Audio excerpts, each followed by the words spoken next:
for the rim. Got it! Oh, the slam! Oh, here's a Curry way downtown. Oh, what a shot from Curry! The career of LeBron James is often talked about in narratives and stories because, let's be real, from start to finish, his career has been this spectacle where you're just expecting somebody to come from behind the camera and say cut.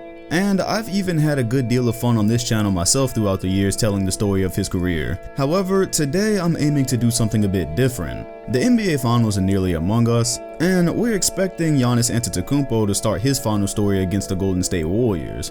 That got me thinking about LeBron James and the start to his finals career where he was actually 0-2 at a time and was really becoming known as a finals underperformer. However, he changed that in 2012 and never quite looked back. So today, I'm going to actually take you through a little bit of 2007, but mostly a comparison of 2011 and 2012 to show how LeBron James quote-unquote reinvented himself to become the finals performer that we know him as, rather than the way he was at the start of his career. Speaking of the finals, if you want to see the Golden State Warriors win their 4th championship in 5 years here in a couple of weeks, the SeatGeek app is the best way to do so. SeatGeek is the amazing app that provides you with the easiest way to buy tickets for almost any kind of event, which would most likely be sports related for you all. The app pulls tickets from all over the web and has them in one place to make purchasing one for your event really easy, and it also assures you'll be getting the best value for your ticket. While searching for your tickets, each one is ranked with a score from 1 to 100 that lets you know if you're getting a good deal or not for your purchase. On top of that, the app also provides you with the detailed view of what you would see from your seat before you even get there, which is extremely helpful. If you're interested in downloading this app, the links will be in both the comment section and highlighted in the description. If you're still on the fence, consider using my promo code DOM2K to get $20 off your first purchase. So we're not going to spend that much time on 2007 because it's rather self-explanatory, but it is still worth looking at just so you can compare to or see the evolution of how he became an NBA champion. So as you can see from the basic stats, the 2007 finals was arguably his worst finals performance, but that's also understandable given that it was his first year in the finals and some things we're going to discuss later on. So it was 22 points a game on 36% field goal percentage, 20% from the three-pointer, so that's very important, but his usage rate was 36%. Not only is that very high, but the closest person to him was Drew Gooden and his usage rate was 23%. 2007 was a combination of a lot of things. The obvious one being that the Cavaliers were totally outclassed and outmatched by the San Antonio Spurs. LeBron James was the lone star on this team, which was good at defense, and they did have some shooters. But just like in my Damian Lillard video that I just did, I showed that for Lillard there was times where he'd be on the floor and there would just be really no other consistent serious threats, like if McCollum was on the bench. And for LeBron, it was like that all the time. Sure, Daniel Gibson could shoot, Damon Jones, but if you were going to get beat by Daniel Gibson like the Pistons did in Game 7 of that year, then you were just going to get beat by Daniel Gibson. You would rather that than LeBron James scoring 40. However, it's a bit of a cop-out just to say this finals doesn't count and that LeBron James had no help. And maybe even I'm guilty of that in some of my earliest videos, but a huge part of them losing this finals was LeBron James's inability to be able to shoot the ball like at all. He shot 4 of 20 from the three-point line in the 07 NBA Finals, which means he was not spreading the floor at all, and that made the Spurs' defensive game plan against him quite easy. In the regular season that year, he shot 32% from the three-point line, which is actually his 4th worst mark of his whole career, so coming into that finals, this is what the Spurs wanted. So with the combination of LeBron not being able to shoot and there being no other consistent offensive threats on the floor, you got plays like this where the Spurs could just defend him however they needed to. What would have made this action with Drew Gooden way harder to defend would be if LeBron was actually a threat from the three-point line, but you see right here Robert Horry is content to just tag LeBron as Bruce Bowen hangs around the free throw line. Because of that, James has to cut in, and he's cutting into a paint that has Tim Duncan standing and just waiting right in the middle. You've got Robert Horry coming back to help actually, and Bruce Bowen is in front of him, so you have 3 players that are prepared for LeBron James on this play. And it looks like this results in a Duncan block or just a really good contest, and that is seriously the only play of this finals that I need to break down.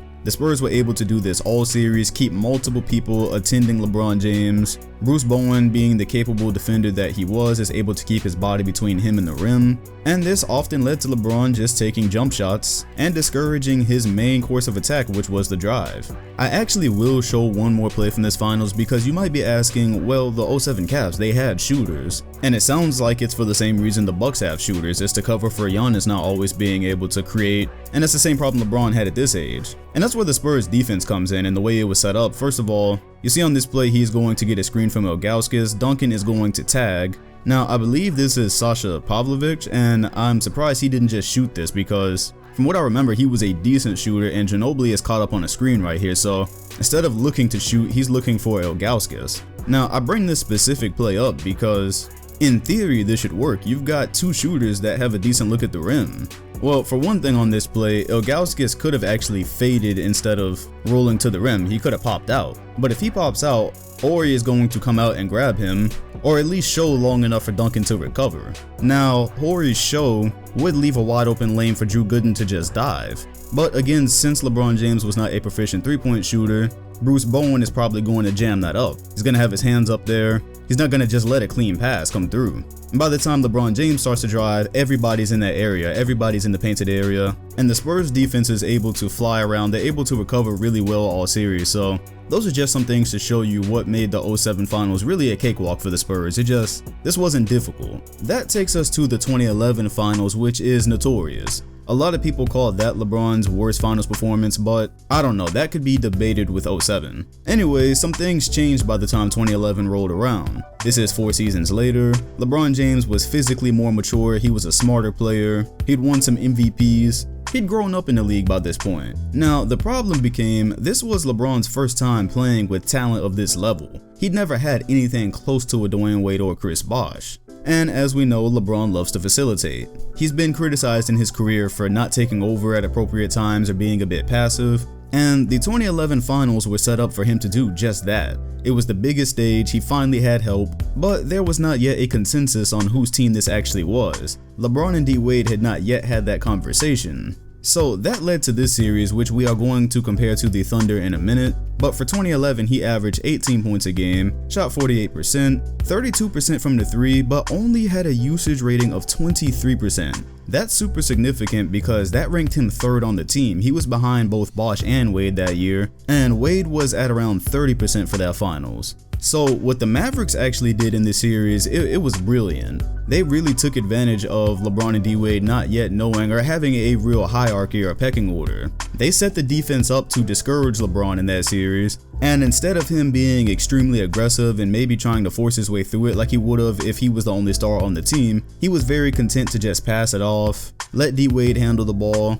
hit Chris Bosh for what might be a mid-range jumper. He was trying to be too unselfish, and for that reason he never really got a great rhythm going in this series. A specific thing they did in this series though that people have forgotten is they used Jason Kidd. Yes, small, tiny Jason Kidd. In comparison to LeBron anyways. Yeah, they were using him to defend LeBron James a lot, and it was with the understanding that whenever LeBron got the ball or maybe he was trying to post up Kidd, the defense was going to set right up to make sure that he could not really take advantage of it. And this is the 2011 Heat. They didn't yet have the shooters like Ray Allen or Shane Battier. A lot of the times they would have Joel Anthony on the floor, or they would even have Joel Anthony and Udonis Haslem on the floor. And being that D Wade was not a renowned three-point shooter, like you would live with him taking that shot, it was the perfect defensive plan to really try to shut LeBron James out even though he had two other very talented players with him. So check out what I mean. This is not a Jason Kidd play because there's going to be a lot of those. But on here, this is LeBron's strong suit. This is transition.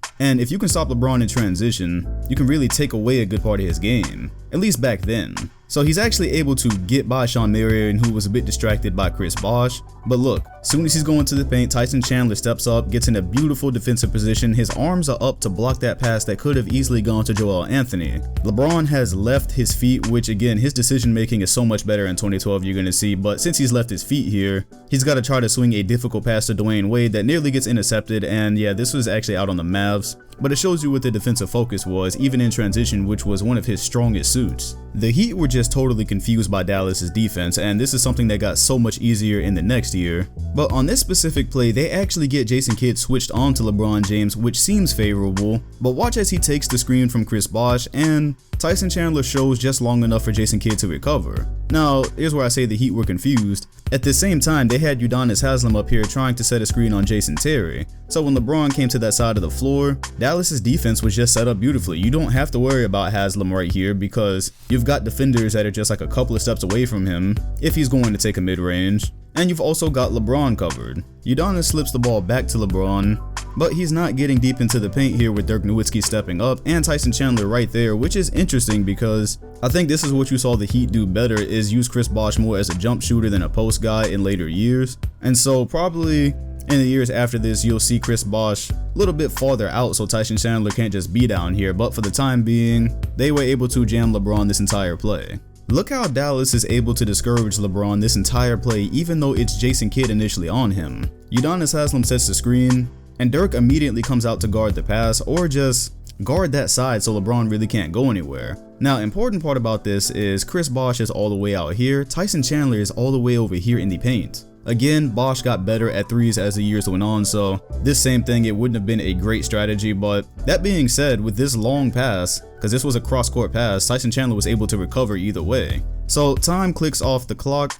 they get it back to LeBron and he's got Jason Kidd on him again. He tries to deny the Udonis Haslem screen, but again, look at Tyson Chandler and Jason Terry for a matter of fact here. They actually make a triangle on defense right here, so LeBron James, they completely take away his lane. Jason Terry is a few steps away from Mario Chalmers, and again, if Mario Chalmers is going to hit a three, he can shoot those, but you want Mario Chalmers threes before you want LeBron drives. LeBron James never even looks at Chalmers on this play, so it's kind of irrelevant. Then Udonis rescreens, and Tyson Chandler is waiting for him right on the other side. As a matter of fact, it looks like they were maybe coming to blitz him on this pick, and Bosh opts for a shot here. He actually maybe could have slipped a bounce pass to Udonis Haslem, who was a bit open in the paint, but Tyson Chandler was going back full speed to Udonis, so that might have wound up a block. And that just shows you, like, I don't know why Dallas let Tyson Chandler go, because you see how much ground he could cover and how active he was on defense. That really took everything away from them. That's why they had no chance of repeating the year after this. So I'll probably only show one more play from this finals because it'll start to get repetitive, but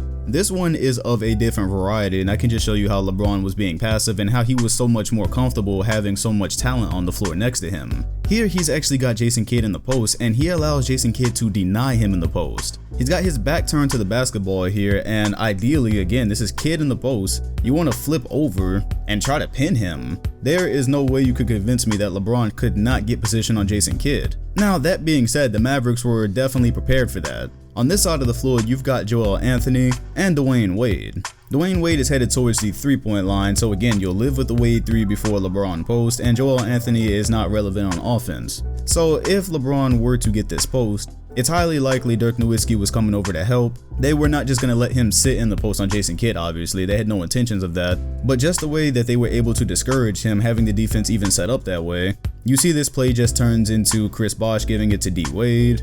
D Wade giving it back to LeBron, and that's with 4 seconds on the clock. He didn't really do much after he passed the ball away. And it results in him trying to create something out of nothing.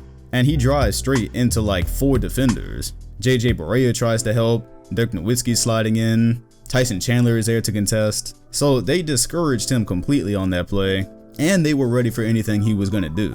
So I had like 1,000 plays marked off in this footage, but I think you get the gist by now. LeBron James was way too comfortable with more talent on the floor. The Mavericks tried their hardest to discourage him, and he really just played right into their hands. They wanted anybody but LeBron to beat them, but there were a lot of plays that I had marked off in this series as well where LeBron just straight up bailed them out. It was like because he wasn't in a rhythm, he wouldn't even attack when there was or when there appeared to be some type of opportunity, which again likely stemmed from him having D Wade as a teammate and Chris Bosh, so he didn't really see a reason to force, but in turn, it made him really passive and ineffective in this entire series. And the other thing that worked so well here was, again, LeBron was not a great shooter. As a matter of fact, his 2011 season ranks right in front of 2007, so that's number 4 and 5 in terms of his worst three-point shooting years. So with the lineups that Miami would play, and with the defense having been set up the way it was for the Mavericks, LeBron totally fizzled in 2011. Now 2012, oh boy, 2012. This is the reinvention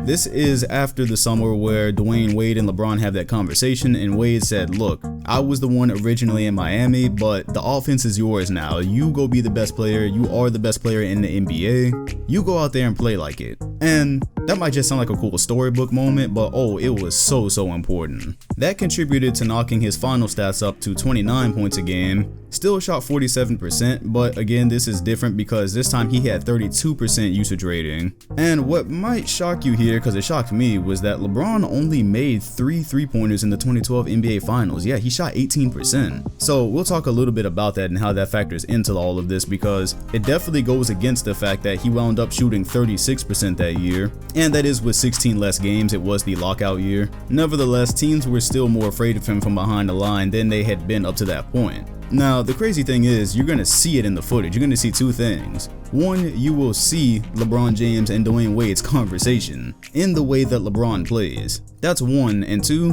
OKC's defense wasn't even within a country mile of the Dallas Mavericks defense. Their plan was terrible, it was executed terrible, and it really let LeBron James feast like as easy as he might have ever feasted in the NBA Finals. However, that does not take away from what LeBron James was able to do, because there are situations in this footage where if it was 2011 against the Mavericks, LeBron would have been very passive, and in 2012 he just created his own opportunities even if the defense was tough.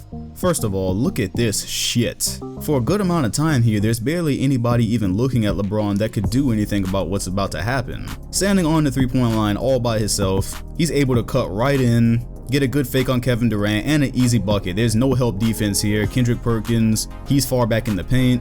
Ibaka is not showing. Like, there's just nothing here. This is something you rarely ever saw against Dallas. Look how easy he's able to attack in this transition opportunity. All he's looking at is Kevin Durant here. He's got one man to beat. He goes down the middle and forces James Harden's hand, and James Harden, all he does is give a hand. He slaps at the ball very weakly. Kevin Durant lets him right by. Again, this is something you just never saw, even in transition with Dallas. If LeBron was coming down like that, he had the attention of multiple guys. And here there's only 2 people even involved in this play, and neither of them played good defense. On this specific play, you see the difference between Kendrick Perkins and Tyson Chandler. Perkins was a good interior defender, but he could not do anything to replicate the activity of a Tyson Chandler. Tyson, great rim protector, but he was also moving around all around the floor. Here he is switched on to LeBron for a split second, and Kevin Durant tries to get back. It looks like they were actually confused. It looks like Kendrick Perkins wasn't just trying to tag him, it looks like he was actually trying to like trap him, if he was even aware that Kevin Durant was coming back. But anyways, you see, because of that confusion, Kevin Durant's at an angle here and LeBron James is headed downhill. Thabo Sefolosha contributes just a hand, tries to slap at it, and there's nothing here. This is an easy layup. The biggest difference you would have seen with the Dallas defense is you would have had like whoever is filling Ibaka's spot, Ibaka would have came over. There would have been multiple bodies right there occupying that area that LeBron would have had to see. It would not have been like a confusing scheme between Perkins and Durant. And Tyson Chandler, again, he can move his feet really well, so he would have just tagged LeBron and then got back into the paint more than likely. But yeah, this defense is just a disaster. Again, Dallas just does this way better. This is single coverage, Kevin Durant on LeBron James. KD cannot stay in front of him. But check this out, look at Westbrook. Westbrook is looking at LeBron, but all he contributes is a hand. This is a recurring theme in OKC's defense that year. Just slapped at the ball. And what struck me about this is you had D Wade out here. Again, D Wade threes, you're okay with, you prefer that. And I just feel like if you're gonna have your head turned to Wade anyways, show harder. Westbrook was in position to show harder and clog this up so that LeBron James could not just drive right by KD. He could have gotten into position a little bit earlier. And then if Dwayne Wade was then going to cut, you still had time to recover. Instead, Bron blows right by KD, has no fear of Kendrick Perkins. Again, last year, this was Tyson Chandler. Kendrick Perkins is not getting up there. He is not getting up there with LeBron like that. That's an easy flush. So at this point, you might just be thinking, well, LeBron hadn't reinvented himself, so OKC's defense was just much worse. And while the latter is true, a situation like this play, LeBron would not have really actively tried to seek out against Dallas. He was way more passive. He was more prepared to just swing the ball around at this point. But He's got single coverage right here with Thabo Sefolosha. Nick Collison does a good job cutting off the baseline because that was about to be an easy layup. But instead of just getting passive like he would in the previous year and looking for a pass, he's able to draw the and one. He fades away here. This is just a great shot, and maybe you'll see some more highlights of this series. But he did a lot of this, a lot of creating. His footwork was a lot better this year. His post play was a lot better this year. He literally added a component to his game where instead of just stopping and looking for Bosh or Wade, he just took it like he was the best player in the NBA, and there's many plays like this. As a matter of fact, I'll show you another one right now. This one is a transition opportunity, and OKC actually tries to show him bodies here. Off of the Udonis pick, Nick Collison comes over, Derek Fisher's got a foot in the paint, and Kevin Durant is in the paint. But look how aggressive LeBron is. Look at the difference. Instead of just stopping here and looking for somebody who, actually he's the only star on the floor at this moment, but he could have had a better maybe 3 here. Look at this beautiful hop step. Jumps through Kevin Durant and Nick Collison. Strong. He dares somebody to come up there with him. You did not see any kind of confidence like this in 2011. He straight up split this, and again, this is Kevin Durant just not being as good as Dallas defenders because he only showed on LeBron right here. He showed and then just got straight up out the way, which if he just stopped right there, maybe it would have been a foul, I don't know. But still, this was not a strong defensive move, but this was a strong move by LeBron. He literally dared either one of them to try to stop him. Final thing I want to show you here, because how is this even possible? Thabo Sefolosha and the entire Thunder defense just loses track of LeBron James here. There's no screen to get him free. LeBron James just sneaks backdoor, and you're Thabo, you're guarding the greatest player on earth, and you have no clue where he is. The Heat swing the ball. By the time Thabo realizes that LeBron is under the basket, he's under the basket, and he finishes, and that's an and one. But nobody on OKC, see, this is again the difference. This is a difference in a couple of things. Again, Dallas's defense would have had multiple people ready for LeBron, but then it also helps that the Miami Heat have now got Battier and Bosh involved in the screen action instead of like Joel Anthony and Bosh or Udonis and Bosh. Having Battier out there commanded more attention, so it definitely was harder to guard LeBron this year, but as you can see, he was also way more aggressive. And on more than one occasion, OKC's defense was just much worse. Alright, so that's all I'm actually going to break down. Again, just like the Dallas series, I had a ton of plays marked here, but I'll probably just have them running as highlights. And that shows you the evolution of LeBron James from 2007 to 2012. Although in the Thunder series, he only made 3 3-pointers and he shot 18%. Like that's just so much worse and not representative at all of what he was capable of in 2012. It was understood at this point that he was also a better shooter, so that did put more pressure on OKC's defense in the decisions they had to make on what they were going to give him. Different decisions than Dallas or the Spurs had to make in 07 and 11, because in those series, he either couldn't put pressure on their defense or he just flat out chose not to. The biggest difference in 2012 when he actually became a champion versus 07 and 11 is he was definitely a more complete player here too. This is right before he had the greatest season of his career. Far more mature, body more mature, better footwork, way better mindset after that D-Wade conversation. And seeing how ferocious he was attacking OKC in 2012, I'm very interested in what would have happened if Dallas came back to the finals and they actually would have had Tyson Chandler, because letting go of him, they fumbled the bag with that one. But I'm interested because Dallas would have came back with the same game plan. There was an interview on some podcast that I was listening to from Deshaun Stevenson, who was a member of that 2011 title team, and he thinks they would have won if they would have kept the same roster or made a few additions and came back, because he feels like they had LeBron's number and they had Miami's number. But I'm curious as to how Dallas's defense would have handled this version of LeBron. This version that you would have to worry about shooting the basketball if you were going to play off of him. This version that you would have had to worry about really taking command of Jason Kidd in the post and forcing the defense. And then what they would have done in that situation, would they have even been able to use Jason Kidd on him, because this Heat team had more shooters. Shane Battier was a very strong addition. So if Miami is playing a smaller, quicker lineup that can shoot, are you even going to be able to put the same attention on LeBron James? Very interesting, but that's how it unfolded. That's how LeBron James went from 02 to one of the best finals performances ever, because after 2012, it's like he figured out he could do this, and Win or lose, he's pretty much always done his part. So if you enjoyed this breakdown, hit the like button, comment, and sub. Make sure to hit me on social media, Twitter, Instagram, wherever, and let me know something that you would like me to break down, because as the offseason approaches, I am looking to do more of these. And as the NBA Finals approaches, I like to break down some of the old Finals footage and figure out what happened in some of these rather than just narratives and stories, because those are fun, but this is even more fun. So thanks for watching, and I'll see you all on the next one.